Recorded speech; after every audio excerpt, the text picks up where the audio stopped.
Bonsoir kNifties, bienvenue à Atelier Nicole.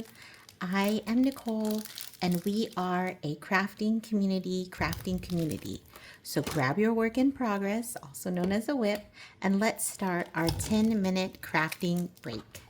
Tonight I am drinking, because it's tonight when I'm recording, a little bit of white wine.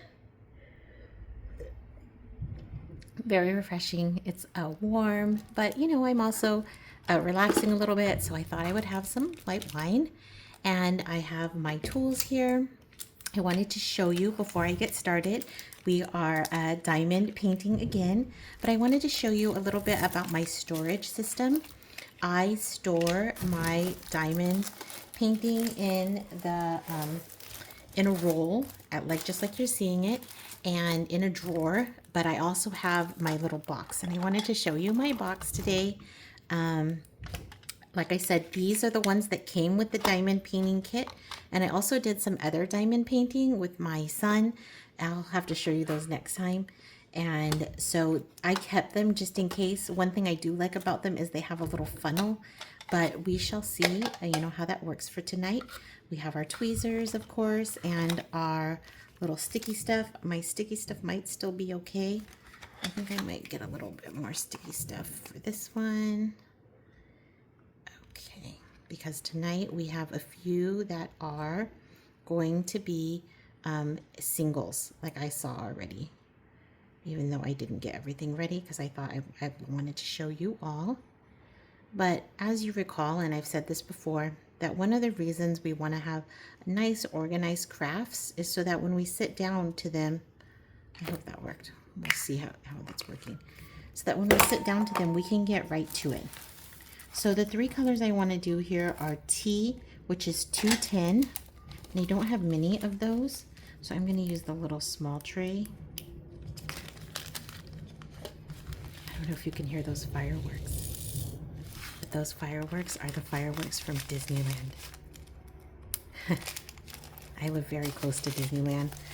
Not close enough that you might have not have been able to hear them, but definitely pretty close.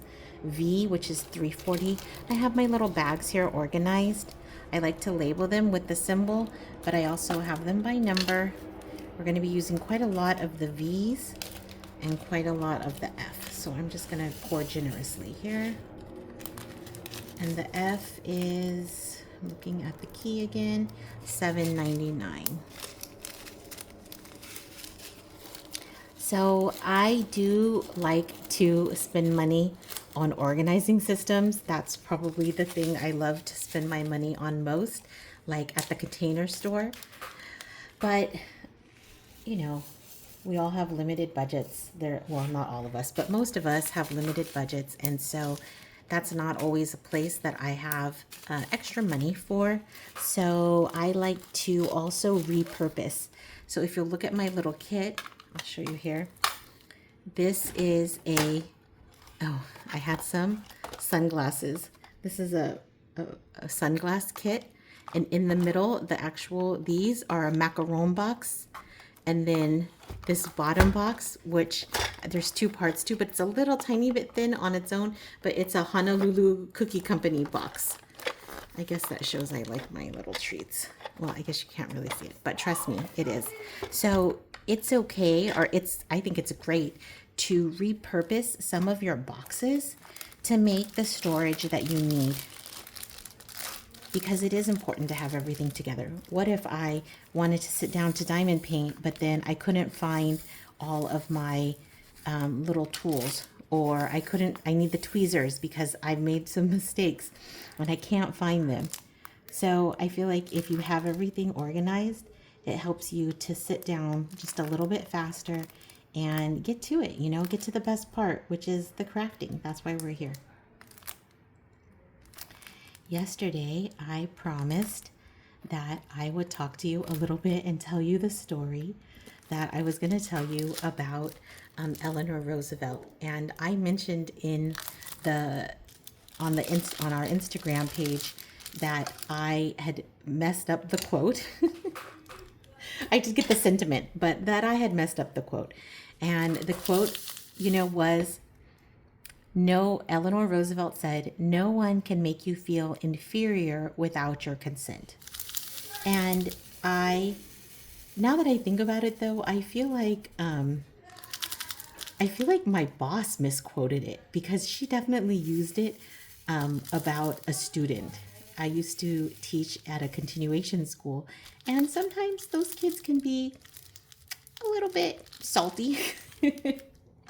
And honestly, rightfully so. Most of them have had a lot of difficulty in their life, and I understand why they're salty. But at the same time, I want to teach, and I would prefer not to deal with their saltiness. And I think I must have been talking to my boss, who was the principal, and she was telling me, no one can offend you without your consent.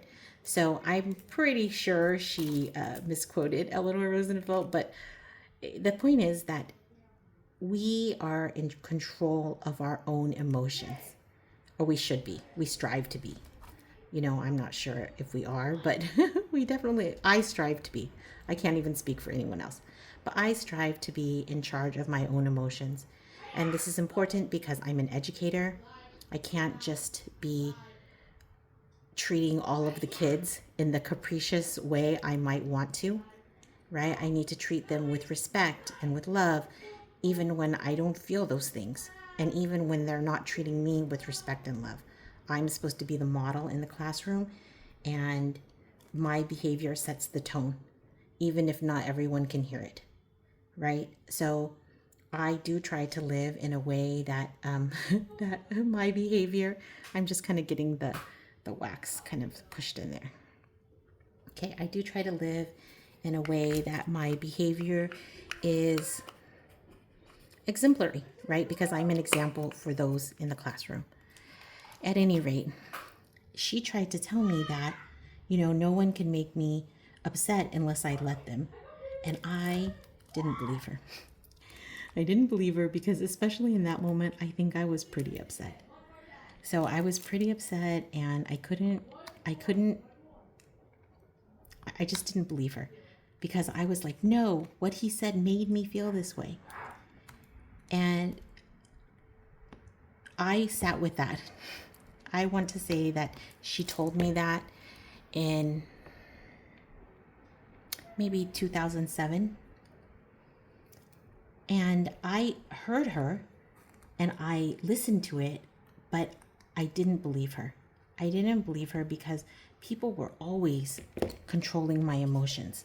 Like someone would say something and it would make me so mad, or people would be stupid and I would be mad, or people would be rude and I would be mad, but especially, I have to admit this right here, no, I'm not going to admit. Yeah, I will, I guess, because I already said it. But yeah, sometimes I have road rage. And so I would be like, why is that person driving so stupidly? Why? And then I would be like, they're driving me crazy. But no, I'm allowing them to drive me crazy. I'm allowing them. But at that time, I couldn't see that. So here's the story, and here's the reason. Here's when I knew what she said was true, and here's when I knew when I appreciated the wisdom of Eleanor Roosevelt. One night when I was with a girlfriend, she was my classmate, and we were walking home from class. We were walking to our cars from class. We parked off campus, and we had to park in an area that is a little bit unsavory. And there are, a fair amount of homeless people, unfortunately. And it was right by a VA hospital. And sometimes there are homeless people. And unfortunately, sometimes they're veterans, which to me just breaks my heart. I mean, it breaks my heart to see all the homeless people. But honestly, I'm not sure yet what I can do for that. At any rate, I'm going to try to wrap up our story quickly because our time is almost up. Our time just flies together. At any rate, I was there, and I was walking with her, and we were walking towards our cars, and then there was this woman, and she was yelling behind us. And this is not a new thing. Homeless people in my area often just randomly yell, and you don't know what they're yelling, but just try to move on. And it was nighttime because class was over, and we just wanted to get safely to our cars. I was thinking about my son. I wanted to get home to my son and my husband at that time. And she was just yelling and screaming. And she was saying things like, I know you were out, and then I'm going to just clean it up like for YouTube. I know you were out with my husband. I know what you two did. And I was thinking, I would never, like, I'm not that kind of person. I am not first of all, I was, married at that time. So I wasn't going out with any men. And second of all, if I had known even when I was single, if I had known he had a partner, I wouldn't go out with him. So I thought, this lady is crazy. I don't know what she's talking about. And then at some point she said, I have a knife and I'm going to get you. And I turned to my friend and I said, is she talking to us? And then my friend said no, because it was ridiculous.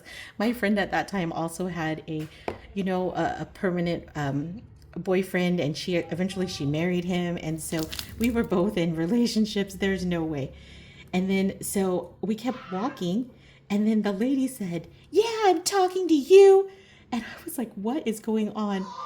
And then she started like really cursing at me and saying a lot of bad, horrible things about my character and about just what kind of woman I was. And, none of those things were true. None of those things were true at all. And so I was able to, we actually had to escape into a business establishment, and we closed the door behind us because I guess I probably should have called the police, but I don't like to call the police unless someone is actually hurting someone. And once we went into a business establishment, they closed the door because they also saw her coming after us. And they were also scared at the business. And so we closed the door, and she eventually left, and that's fine.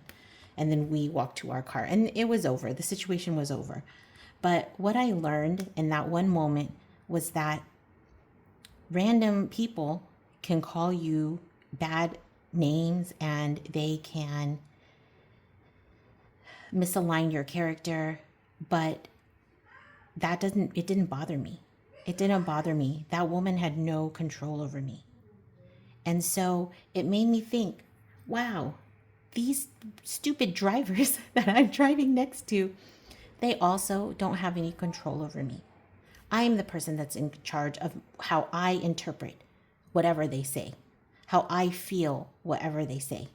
I can, even if I'm delusional, like maybe it is a friend, I can say, oh, that friend is being crazy. I don't have to listen to them.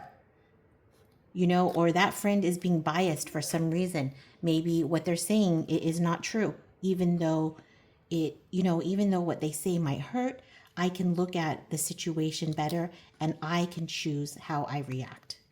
So that's my story for today.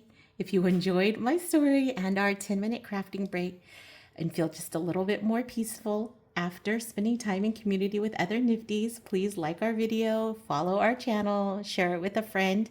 And then I'm so excited because people are starting to leave. Not only do we have new followers, but people are starting to leave their projects, like tell me what they're working on, tell us what they're working on. And that's my main goal, right? My goal was to make community, because that's what Vivek said. He said that we needed more community, and I wish that we could be in person, but it doesn't always work out like that. And so I want to be in community where I can, and this is it. I hope to see you tomorrow. A viento.